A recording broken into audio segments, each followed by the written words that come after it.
Welcome to this deep dive. We're tackling a big one today, human impact and the limits of growth. Yeah, it's a huge topic. We've got a lot of interesting sources here: environmental economics, resource depletion, climate change. Biodiversity loss is in there too. Oh, and even some stuff on technology and the Sustainable Development Goals. Those will be interesting for sure. So let's dig in. One of the first things that grabbed my attention was this whole concept of carrying capacity. Carrying capacity. Yeah. Yeah. How much life any given environment can actually support. Right. Like that example from, I think it was Understanding Nature's Laws, one about deer on an island. Yes, that one.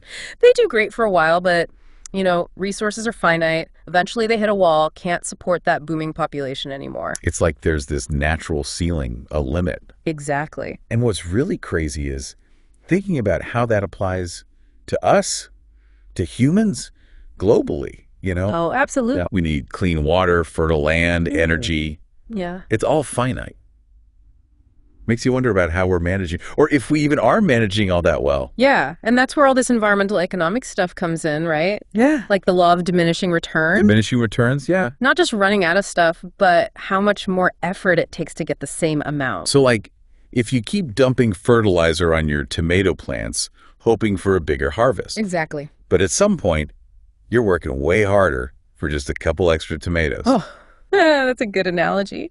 But it's happening with actual resources, too. Whoa, really? Think mining rare earth metals. We need those for our electronics. Yeah. But we're having to dig deeper, use more energy, damaging the environment more, all to get less and less of what we need. So the cost is going up, the return is shrinking. On all fronts, economic and environmental. It's not just about oil wells running dry. It's this hidden cost of squeezing everything we can from the planet. Oh, and speaking of costs, we can't ignore climate change and biodiversity loss. Yeah.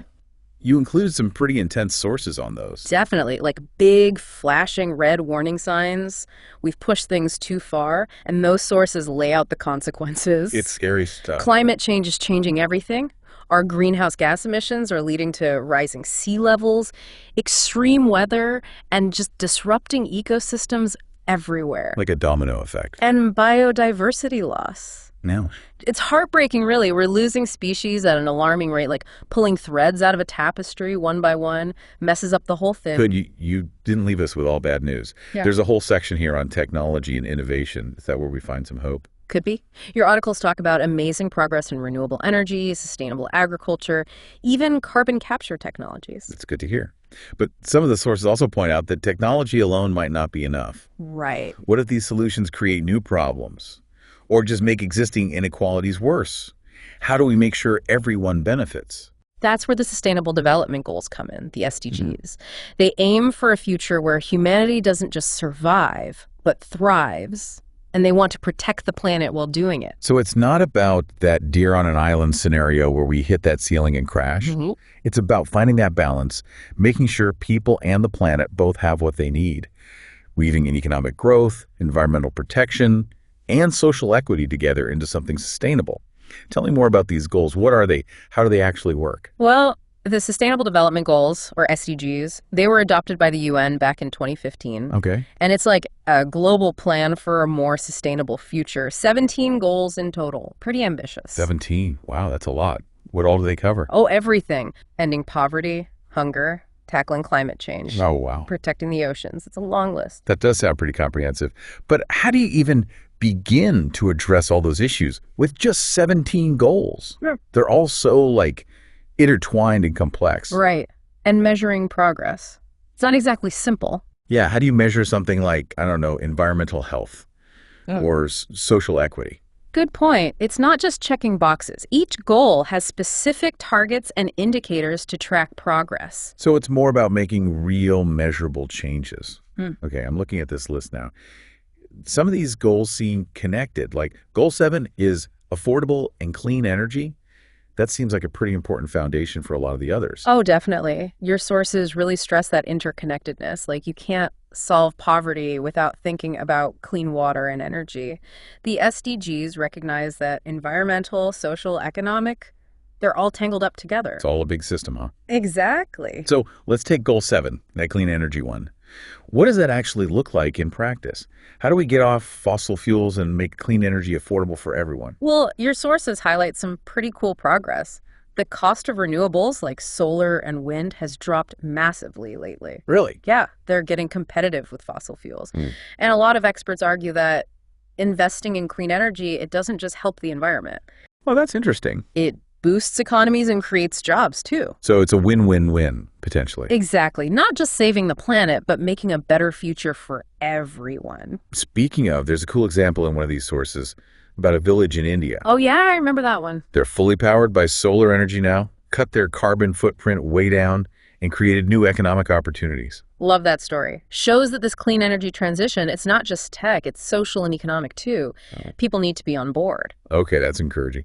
But then we've got these like mega goals, like Goal 13, climate action.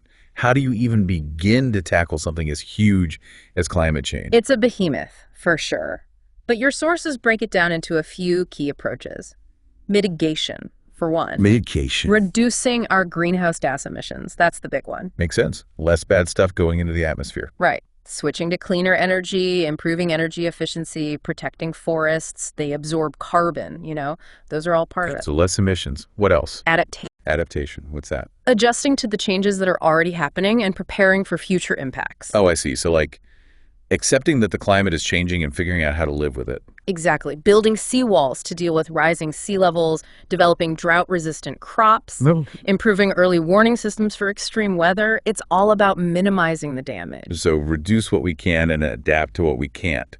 I'm also seeing Goal 14 here. Life below water seems vital. But how do you protect something as vast and interconnected as the ocean? That's the million-dollar question, right? It's huge. But your sources talk a lot about international cooperation. Makes sense. Can't do it alone. Nope.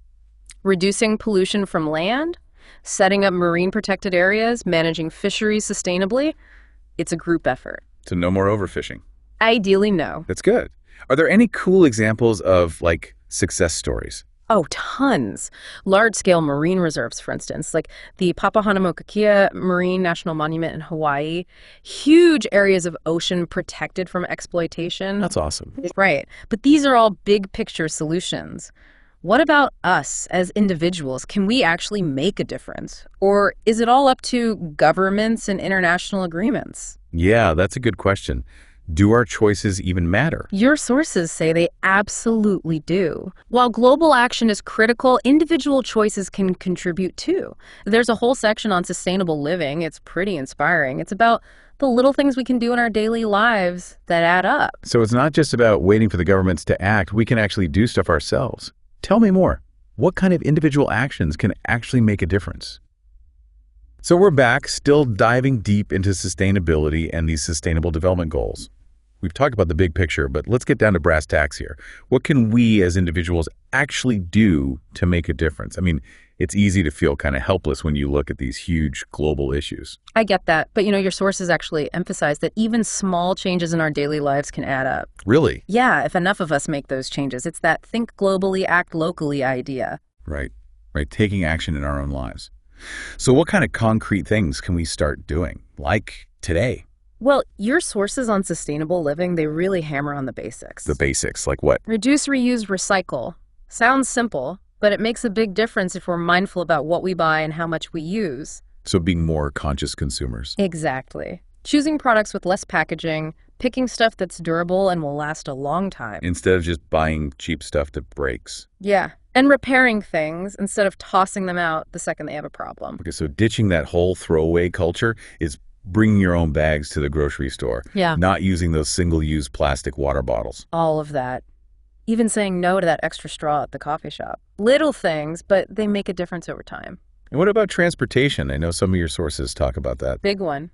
Walking, biking, public transport, those are all great ways to cut down our carbon footprint. Yeah, I've been trying to bike to work more often. It's good exercise, too. Bonus. And if you do need a car, fuel efficient or electric is the way to go.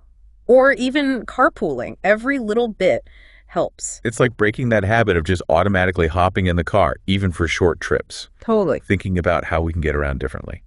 Okay, what about food? Your sources mention that a lot, too. Oh, yeah. Food choices have a big impact, especially meat consumption. Meat? How so? It takes a lot of resources to produce meat, so even cutting back a little can be a big win for the environment. Interesting. So like meatless Mondays or something? Exactly. Yeah, Or maybe yeah. trying some new plant-based recipes. There's so much good stuff out there now. You don't have to sacrifice flavor. I love that. Making it fun, not a chore. Yeah. What about buying local, eating seasonal produce? Does that make a difference too? Your sources say it does. Local, seasonal often means less transportation, so fewer emissions. Okay, that makes sense. Plus, it supports local farmers, helps protect farmland. Farmers markets are great for that. Super fun, too. It's about being more connected to where our food comes from. And what about getting more involved in our communities? Any suggestions there? Lots. Your sources talk about volunteering for stuff like park cleanups, joining a community garden, No. even advocating for sustainable policies in your town, making your voice heard. It's realizing that we're not just isolated individuals. We're part of a community, right? We can create change together. Exactly. And one of the most important things your sources say is raising awareness. Talking about these issues. Yeah. Having those conversations, even if they're hard sometimes. Yeah. Sharing what we're learning, because individual actions are great, but it's collective action that really changes things. It all comes back to that interconnectedness, huh? It does. We're all part of this big, complex web of life. What we do affects not just us, but the whole planet. We started this deep dive talking about limits, about the impact we're having. And it can feel heavy, but exploring these solutions, both big and small, I think we've also found some hope. This sense that we could build a better, more sustainable future. It's not about being perfect. It's about making progress, each of us doing what we can. Thanks for joining us on this deep dive. Keep exploring these ideas, keep learning, and keep making a difference.